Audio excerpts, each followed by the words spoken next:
Hello and welcome to The Lounge. This is a just kind of open discussion podcast. I'm going to be the host, Will. I'm joined by two other hosts, Devin You. and Hondo. Hello, and we are what would usually be referred to as co-hosts.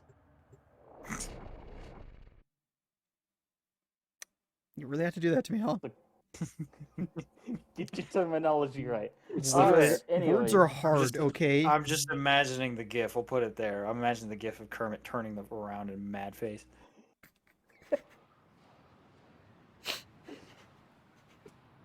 Okay, so to get onto the topic, it was one we kind of just brought up out of nowhere, but where did it? Dude, So honestly, from- I don't know where this conversation first started. So, today's topic is going to be one that's probably controversial, and I know for sure is going to be a hot take. So this is a conversation that me and Hondo had before. Devin is going to be new to all this, but we just want to know what his opinion is. So the gist of it is, the Japanese weren't really that good of fighters in ancient time when, like, the knights and the samurai and all those other groups were going around. No, I'm not talking about, like, when the firearms were around. Well, maybe a little bit like the very first ones when it's all, like, the flintlock and the black powder rifle still, the single shots. Not Essentially the the... area before firearms. Yeah, before the big wars started happening. Right. Okay, so then let me ask, what basis do we have on this? Honestly, just our knowledge of history. It's full conjecture. Yes, so this is going to be completely Looking at speculation history, and probably just a bad opinion based, but that's besides the point. So, the reason why we started, like, thinking about this, but honestly, I don't know what led up to the conversation, but we started talking about, like, the Japanese. I think it was because I've been watching newer, like, videos recently of, like, just history in general. And I kind of realized, like, if you look at the history of Japan, they didn't interact with anyone. And this is, like, the main basis for, like, why I think this. So, if you look at it, like, you look at through history, you look at, like, the Chinese dynasties, you look at the empires that were big, the Roman Empire, the Byzantine Empire, the Egyptian empires. The Germanics. Yeah, the Vikings, the Germanic tribes, the Middle East. They all were so close together. They were sitting there interacting with each other, so they're constantly fighting. That's just kind of the basis of the world. It's just there was constant wars. The Tactics, Japanese, on the weapons, other hand, armor. decided to just close themselves off. All right. So, since these other countries were constantly fighting, they were kind of naturally trading out. They were naturally trading out weapons, ideas, armor, tactics, all this other fun stuff. Yeah, like the prime example is the Roman Empire when they first got started out during the Punic War, the first Punic War. They didn't have a navy established, and then all of a sudden they're fighting the naval powerhouse of the Mediterranean at the time, and they go, "Oh crap, we don't know what we're doing," so they literally just steal one of their boats and copy the thing and make their own navy. Okay. And they didn't have, and they had to, like, change their tactics around and make their own tactics, because the other ones, they had very buff, like, strong rowers who all they did was row. Right. So they were able to maneuver very quickly and get around other ships and ram them because they had the big brass rams on the front of them. Romans didn't have that, so they just put a giant hook on the end of it and decided, haha, guess what? Can't ram us if we're attached to you. Yeah.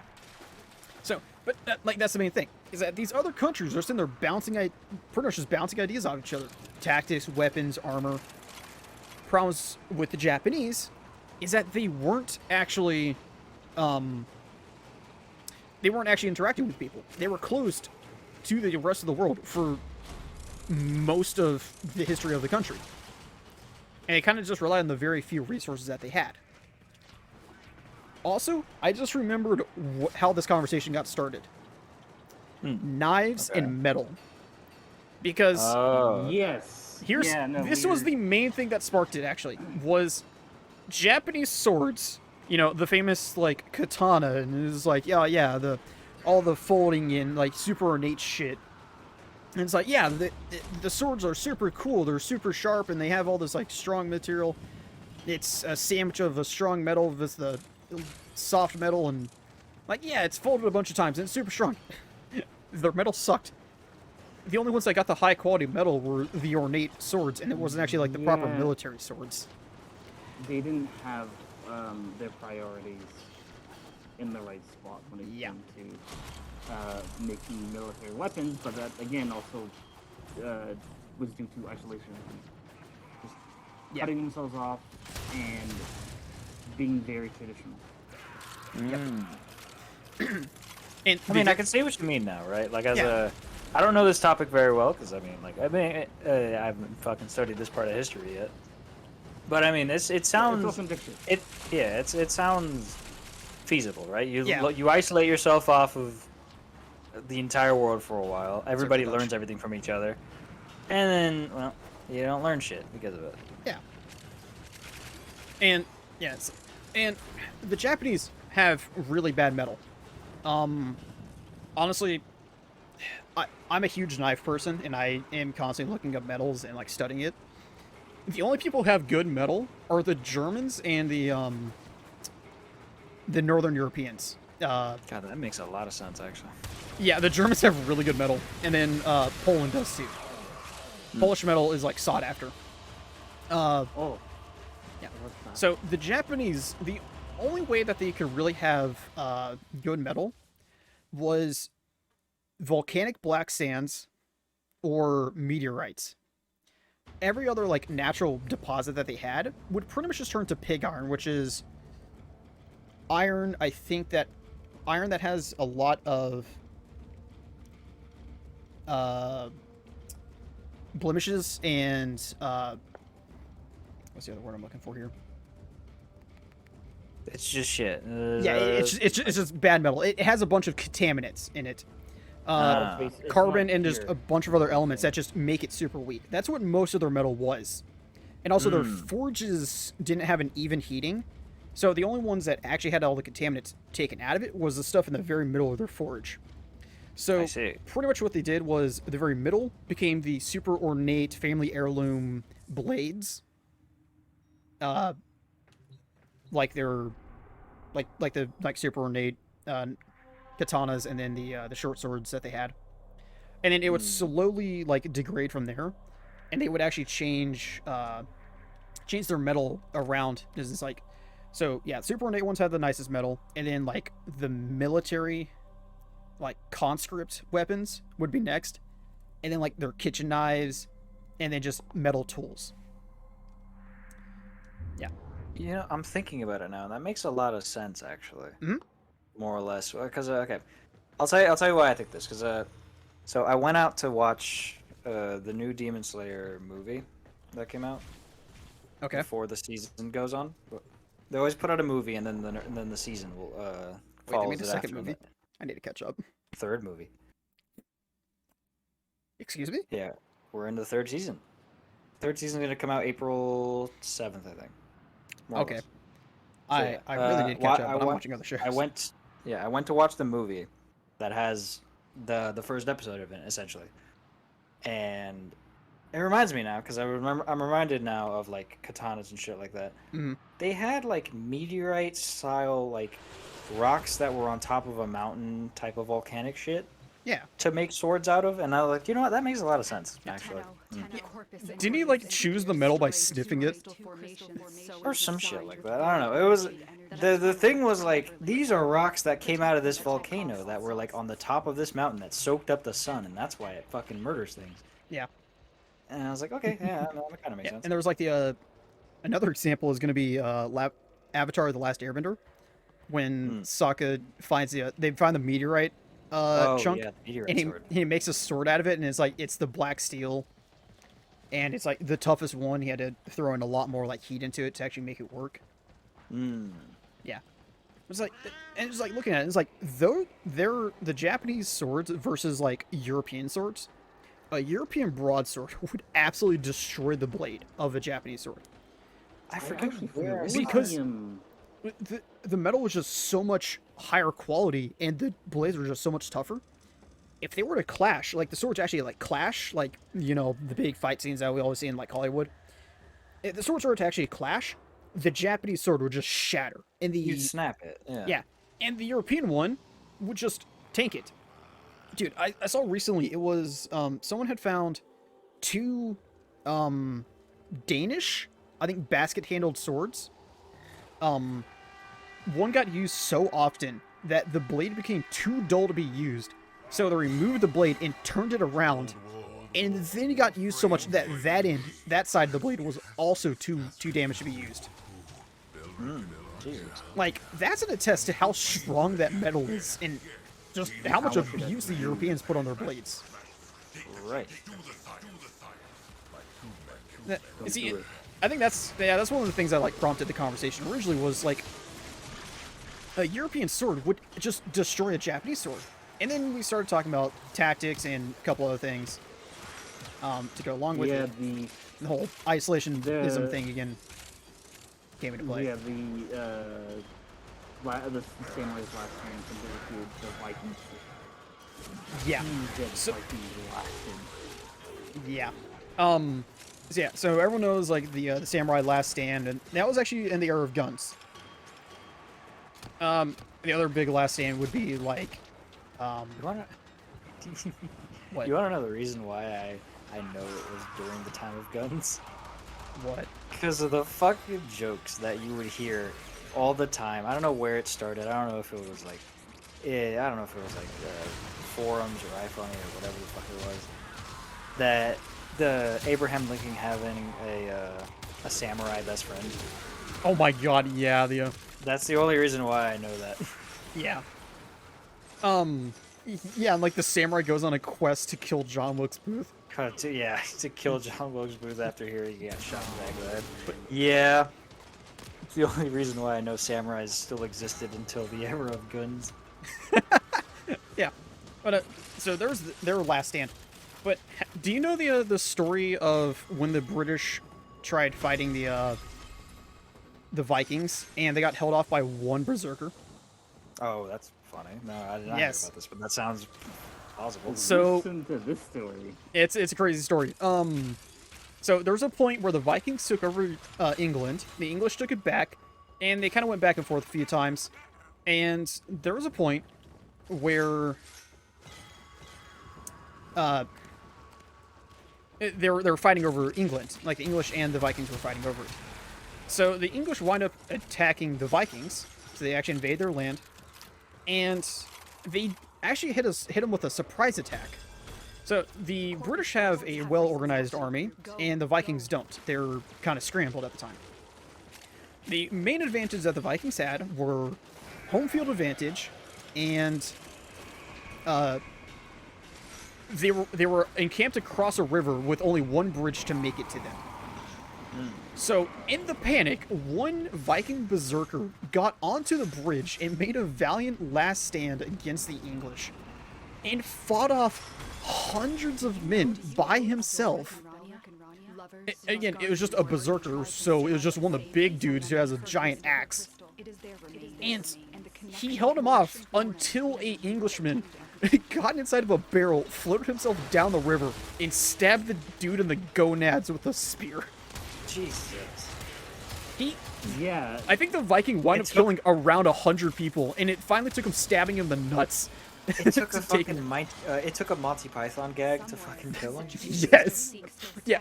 I originally heard the story, and they left out the barrel part. As soon as I found out they used a barrel, I absolutely lost it. That's what makes me think of Monty Python. He fucking floated down the barrel like it was the Niagara Falls. Well, you think all over shit. you have a whole bunch of bodies that are on the bridge. Yeah. Well, I thought he like waded in. So it's just. I thought he waded in the water. It all depends on how deep the river was. Yeah, I didn't know how deep the river was or anything. Just the barrel just makes it the best part. If it wasn't that deep, it wouldn't have needed a bridge to get around it. Yeah. Thinking about it. Well, no, because it was like a little footbridge, which, I mean, it could have been like a shallow river, but like wide, and it's easier just to have a bridge over it. I mean, hell, do you want to like, do you want to walk every day and like have to just trudge through some water, even though it's not very deep? Yeah, that'd be some shit. Exactly. So it was like a little just footbridge, and he. Well, yeah, that's what makes the part that makes it amazing that he survived, because he would have been overwhelmed Yeah. otherwise. But yeah, since it was a footbridge, he was able to stay there, and again, being a berserker, just absolute bloodlust kept him alive. Also, probably just a massive hate for the English, which kind of understandable. I was supposed to say, it's understandable. Yeah. No, my bubble. Makes sense. But sounds weird yeah, in no, that's context. where it, Yeah. And that's where this whole conversation started from, and it's yeah. Yeah, it was the metal thing of just like, yeah, their swords would get absolutely destroyed by just the European blades, and even the Vikings. Even though Vikings were mostly iron, they had rudimentary steel by infusing it with ash and ash and like ground up bones into their metal, and so it made a rudimentary iron, which isn't like, it wasn't like a super high end like high carbon steel. I'd say probably today's equivalent of like a 1065 carbon, like not a super high amount of carbon, but enough to make it a better version of like an actual like steel instead of just pure iron. Yeah. It's like, just think about that. It's like, and the Vikings have always been known for their brutality, and just brutality, bloodlessness. yeah. Big dudes with giant fucking weapons. Because it's not just axes everywhere. No, it's just weapons, period. Yeah, no, and it was Whatever they can use. yeah, heavy weapons, long swords, broadswords, heavy blades. A lot of axes though. Yeah, no, like I'm pretty sure that's the because reason the- why most people remember axes was predominant. Yeah, that was what is portrayed by him, but also it makes sense because an axe takes a lot less metal to make than a sword. Because it's just it's a stick with a metal A piece of metal slicey bit. Yeah, no, I was remembering that I was hearing a conversation of that actually, of like spears were kind of the easiest thing to do because it's just like It's a pointy stick. with a knife on it. Yeah, exactly. Yeah. So it wasn't that like expensive to make Yeah. just a tiny knife on a pole. Yeah. And like once plate armor became a thing, swords got thrown out the window instantly. And that's why I think swords kind of became like a like prestigious sport to use then, Yeah, like a like piece. fencing. Because a sword won't do anything against plate armor. So that's why they started making morning stars or the battle axes or battle hammers. Basically, very high impact. Yeah. Something really heavy with a either a blunt end or a spiky end to just punch through the metal. Yeah. So it's like you never actually saw a knight in full plate armor with a sword. Unless he knew he was going against like soft targets like peasants. He got sent in for like a peasant revolt, then he'd go do that. Jesus. But Now that like, you say Morningstar, I forget that the Morningstar is like a mace. Because Yeah. every time I think of Morningstar, it's another weapon, by the way. Every time I think of Morningstar, I think of Castlevania. There's a whip. Oh, So the predominant like weapon in the Castlevania games and the TV show and all that stuff is a whip called the Morningstar. It's a family heirloom, and it is just a spiked whip, like an iron spiked whip. It's called a Morningstar.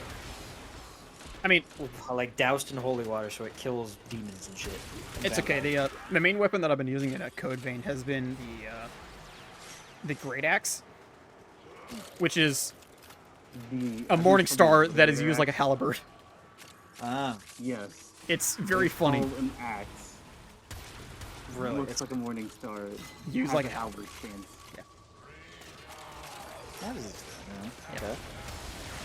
That is Call of Duty's naming of fucking weapons. It's the Japanese. Don't worry about it. This is naked, huh? Hey, that's actually a good time using using that game. Also, with talking crap about the AK, Devin. No, it's like Call of Duty can't fucking tell which weapon's what, or what it should Yeah, be that's using, I should say. Well, Yeah, sure. the issue is The issue is with the whatever devs they have assigned. Yeah, because sometimes they get it. Except that they don't want to pay the money for the copyrights, but then they also don't want to sound smart to people who like guns. Yeah, because there's like, okay, older games, they had it right. For the most part. I mean, yeah, there's always fucking fictional shit because it's a video game. I mean, the whole reason why people think that putting a suppressor on the end of a gun makes it That's just not Hollywood, shoot as hard. Yeah, it makes it not shoot as hard. Silent, apparently. Oh yeah, the reducing damage. And also And sometimes reducing range. And accuracy, yeah, no, it was like, it's just being a problem. Just Yeah, in no, general. it was, like putting a suppressor on is only quiet, and everything else is an issue. It's like, that's stupid. No, it was always, it makes it silent, but you do less damage and you have less range, which is correct to a certain degree, but if you use subsonic ammunition, if you use supersonic ammunition, it's kind of always there. Like, a suppressor doesn't really do anything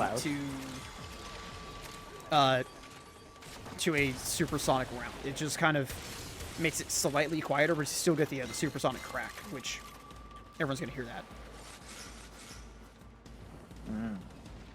Yep. Unless it's something like the MP5 that with the integrated suppressor, which does German magic inside the gun to make it any bullet. Dude, I'm calling it German magic because whatever system they have inside the gun will take a supersonic round and make it subsonic by the time it leaves the end of the barrel. Jesus. Yeah, German magic, dude. The dark German arts magic of is also German what we- scientists. Jesus, German magic is also what we would call all the cars that we can have over here too. Because fuck, I tried working. I'm changing the subject a little bit. I'll move back to that in a moment. I was working we on. already did when we moved away from sitting on samurai. Yeah. Gotta give the working weaves a on little bit Dad's of a break here. Volkswagen. Seriously. Give them enough time to comment. Fucking damn it. I was working on my dad's Volkswagen, and holy shit, is everything just magic in there. I don't know where anything is, but apparently it's all there. There's a turbo in there somewhere. Can't fucking find it. The air intake, I barely was able to see it. There's an engine cover, so everything else is covered off too. It was like, dude, this is just magic under this fucking hood. I don't know where everything I don't is. know where everything is, but it's there. It's somewhere. It makes noises, so it's got to be there. It's leaking oil. It has in it still. It's cool. Dude, you've seen the pictures and videos that I sent of the 57 Volkswagen engine running. Yeah, that but stuff's that's- always been it's a lot magical. simpler. Yeah, but that's also simpler. Well, yeah. Dude, people have fallen through frozen rivers and floated down with a Volkswagen. and That's gotten funny. back out on the other side completely fine. Yeah. That's funny. The old VW like Beetles and stuff were completely airtight, so they could float, and they could some of them could float, and then some of them since they're airtight, like nothing would get inside of them. Also, being air cooled is just simplicity, so you can't really break it. No, I would love a Beetle. I'd love one of those old Beetles, but I know I wouldn't be allowed near one. It's a death trap. Don't do it. Aside from that, I would do different things to it. You've seen the off-road buggies, the V8 off-road buggies. Yes. I do that, but like instead of a V8 like LS, I'd probably put in a four-banger diesel. Just to make it go up hills a little better. Yeah, the 4-cylinder Cummins. Yeah. Yeah. I'd just take either the Cummins or the I'd go with Volkswagen. Cummins. Volkswagen makes four-cylinder diesels. I would So go if with that Cummins. if it fits, then it's good. I would do that just to do hills a little better. Davin, you know the history of Volkswagen and diesel engines. Let's not touch that. We talked about war stuff. Yeah, we could go there. Now let's not talk about So, diesel. anyways, back to Getting back pissing on off the topic, weebs. getting people. Yeah. No, so after like thinking about it, it's like, okay, so since the Japanese were isolated for so long, they only really fought each other. Which, yes, there were some groups that were better at fighting the other ones, and it's like, yeah, you had the groups that loved to use the bow, and then you had the ones that were like super honorable, and always went like face to face, like one-on-one battles with the swords and stuff. And it's like, okay, that's reasonable. It was like the Mongolians showed up Fair at one enough. point. First time they showed up, they get caught in a tsunami and die. Second time they show up and absolutely wreck the Japanese shit, and then die in a tsunami. Jesus Christ. Yeah, like the Mongolians show up once, or sorry, not a tsunami, a hurricane. They get killed in a hurricane, and then show up again, wreck some stuff, and then die in another hurricane. And it's just like, God, like, it's like their luck ran out as soon as the Americans hit the fucking soil. so it's like, and the only time that the Japanese actually fought like another power before the modern like military age, and you know, the U.S. showed up and was like, "Hey, open up your border." It was just the Mongolians, and they literally only won because of Mother Nature. And with them fighting, That just at that A point, very good ally. At that point, that is just the only act of God that I can actually see, because that's insane. A very good ally to have. Mother Nature.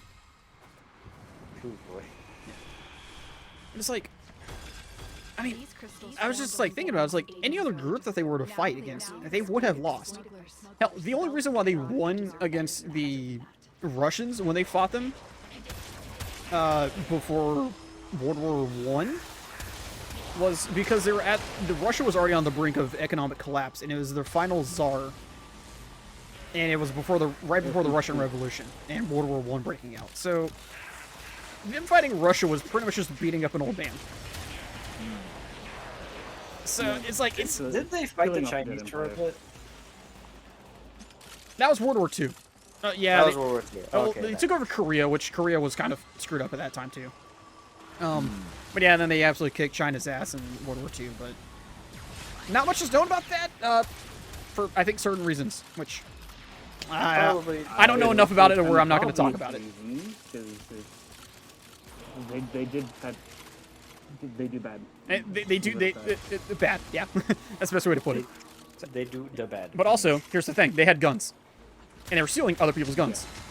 So yeah, it's like, but before that, it's like if like the Japanese samurai were to try to fight like I don't know a Roman legion, they'd lose. They fought the Greeks, they'd lose. Obviously, Spartans, they'd lose. The Chinese, at points, they would lose. I say at points because China was constantly breaking and not breaking, so it's eh. But even still, the warlords were constantly fighting each other, so yeah, they'd lose. Yeah. I'm imagining one just the giant Risk board game. Just like imagining that. Yeah. It's like the Vikings, obviously, yeah. I mean, yeah, the Vikings didn't really have the armor, but the Vikings were just so brutal and bloodlustful that it's hard for anyone to beat the Vikings, really. Just, you can't really... There's not really a good tactic against brutality. Yeah, so Which, I know the Japanese always had, like, the codes of honor, and it's like, yeah, fight till the death, but it's like... I think the Vikings kind of took that to the next level. So, I don't... Especially the quick bridge. I am men with axe. I will defend. yeah, this is like... If I can saw you in half in one swing, Yeah. that's good. I will go for it. I mean, there was a German guy at one point who could swing I think a 15-foot long sword. And there's like a story of him decapitating like 5 people at one time with one swing. Yeah, very heavy sword. You need some strength to A, wield that, and B, go through bone like that. Yeah, he was like 8 feet tall. Oh, damn. Pretty much a pirate king. I gotta think about it. How much force do you have to put into it to just let like the weight take over? A lot. Because the Yeah, biggest thing behind the swords, especially big swords like that, all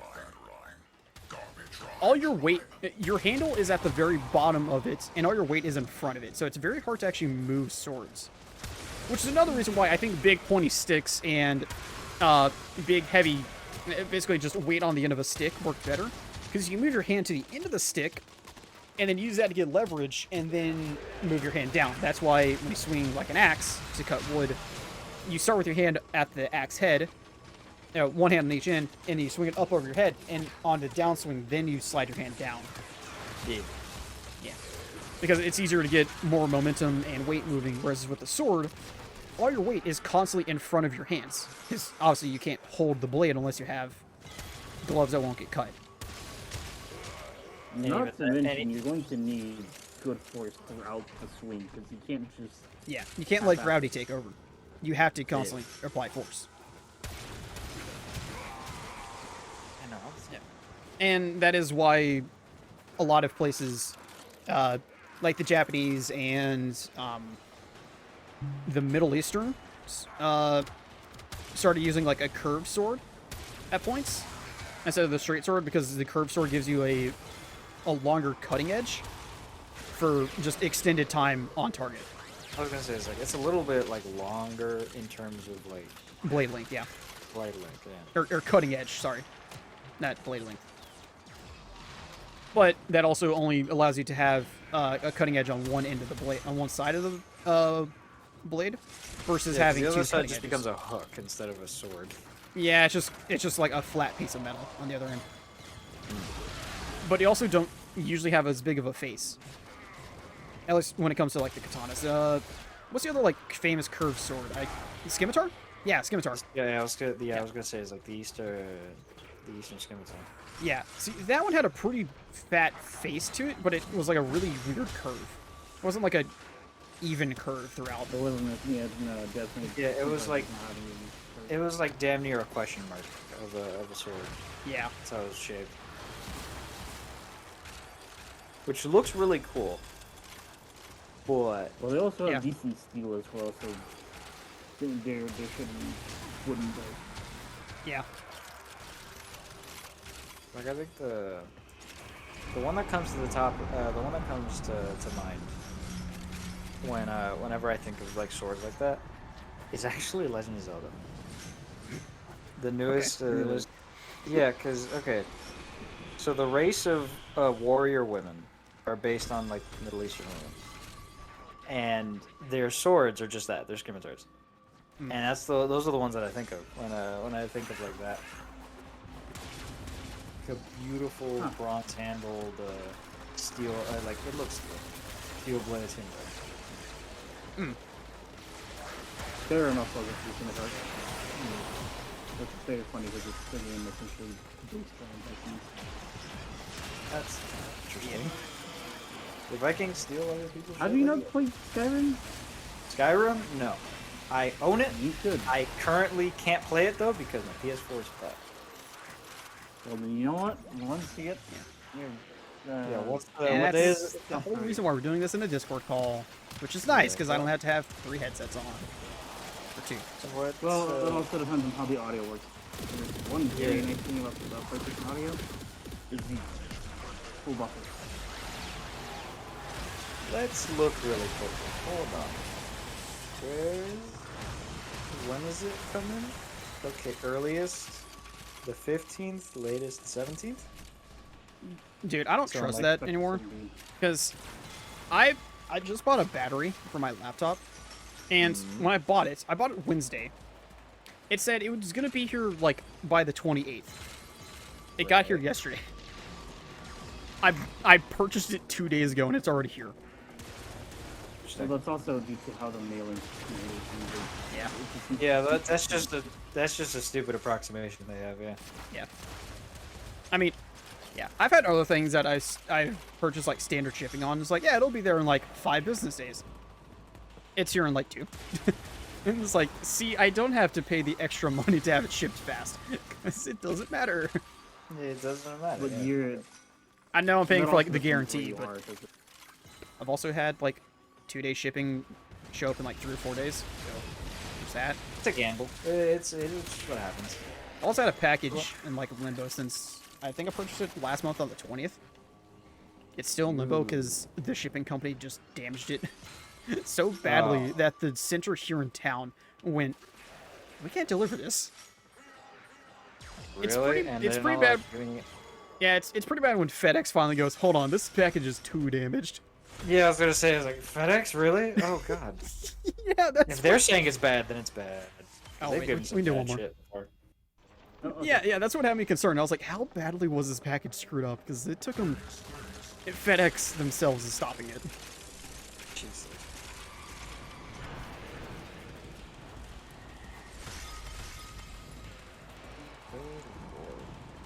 Well, I guess we've pretty much exhausted that.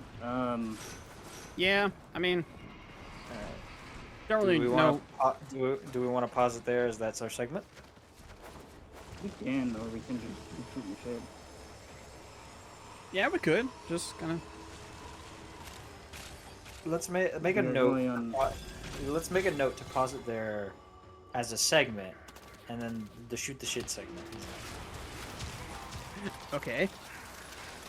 So do you want me? Because you if want we can make, all right, if we can get that what we did, make that one video, make whatever we do next second video, just to have a consistency throughout a couple of days.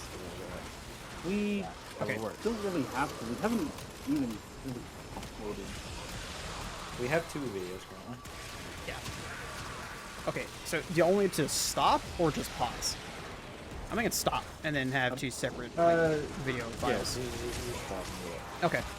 We gotta start, because I'm thinking about it. We gotta start thinking consistently throughout the week. If we can make stuff consistently throughout the week, even if it's like 2 times a week, because we make like 2 different videos every time we set. Okay. Most of them. That'll be fine. Well, hope people enjoyed this then. We'll try to make some more. This has been an interesting one. This is the first dedicated topic one I think we have, right? Yeah, it has been. No, Yeah, no, There's- actually, yeah. This there's is a- dedicated. We've had, Yeah. I think, a few shit. Well, actually, this is the first one because the other one that we did was just a test, and I screwed up all the audio. So this Oh, is yeah, actually right. the end of the first podcast episode that we have Yeah. done, the lounge. First. Yeah. Yeah. So I hope anyone who watches this has enjoyed. Thanks for sticking around. We will. Anybody out there in the void, please respond. Thank you all for listening, and we'll be thinking of a title later. All right. Good night. That's Yeah. always great to hear. We'll see. We see y'all on the next one.